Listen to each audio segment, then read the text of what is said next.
अजीत पवार के विमान हादसे को लेकर अब साजिश के सवाल तेज हो गए हैं। लोग पूछ रहे हैं कि क्या ये वाकई सिर्फ एक हादसा था या कुछ और।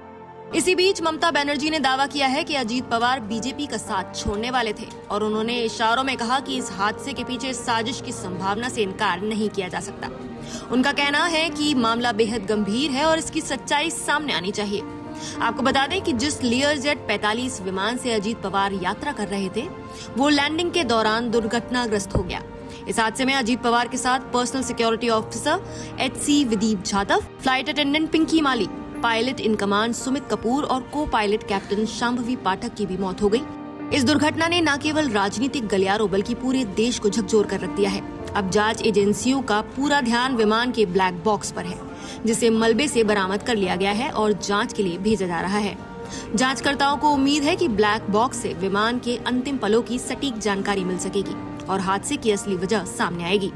हादसे से जुड़े सबसे अहम पहलुओं में अब ब्लैक बॉक्स और कॉकपिट वॉइस रिकॉर्डिंग शामिल हैं। शुरुआती जानकारी के अनुसार हादसे के अंतिम क्षणों में को पायलट कैप्टन शांभवी पाठक के मुंह से ओ शिट जैसे शब्द निकले, लेकिन किसी भी तरह की मेडे कॉल नहीं दी जा सकी।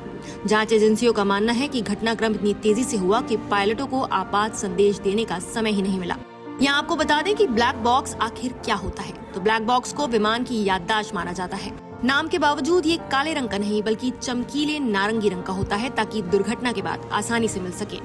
इसमें दो हिस्से होते हैं, फ्लाइट डेटा रिकॉर्डर यानी FDR और कॉकपिट वॉइस रिकॉर्डर यानी CVR।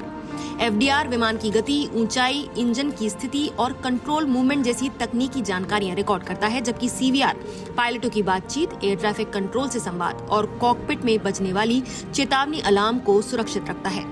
इन दोनों के जरिए जांचकर्ता ये समझ पाते हैं कि पायलटों ने कौन से फैसले क्यों लिए और विमान में तकनीकी रूप से क्या हो रहा था। ब्लैक बॉक्स को बेहद मजबूत बनाया जाता है ताकि वो 1100 डिग्री सेल्सियस से ज्यादा तापमान, तेज टक्कर और पानी में डूबने जैसी परिस्थितियों में भी सुरक्षित रहे।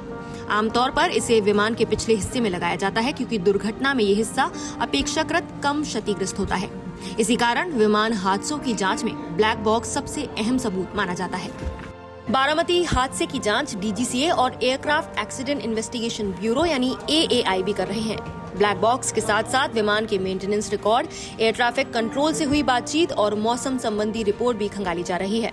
जांच में ये पता लगाने की कोशिश की जाएगी कि हादसा तकनीकी खराबी, पायलट की चूक या फिर मौसम जैसे किसी बाहरी कारण से हुआ। अजीत पवार के अचानक निधन से महाराष्ट्र में शोक की लहर है। राज्य सरकार ने उनके सम्मान में 3 दिन का राजकीय शोक घोषित किया है, जिसके तहत पूरे राज्य में झंडे आधे झुके रहेंगे और सरकारी कार्यक्रम स्थगित रहेंगे। राजनीतिक नेताओं से लेकर आम नागरिकों तक ने इस दुर्घटना को राज्य के लिए अपूरणीय क्षति बताया है, जबकि पूरे देश की नजर अब ब्लैक बॉक्स से मिलने वाली उस जानकारी पर टिकी है जो इस दर्दनाक हादसे के पीछे का सच उजागर कर सकती है। नमस्कार, मैं हूं मानक गुप्ता। अगर आपको हमारा ये वीडियो पसंद आया हो तो इसे लाइक और शेयर जरूर करें और हाँ, हमें सब्सक्राइब और फॉलो करना ना भूलें ताकि आप देश और दुनिया की कोई खबर मिस ना करें। तो जुड़े रहिए हमारे साथ और देखते रहिए News 24।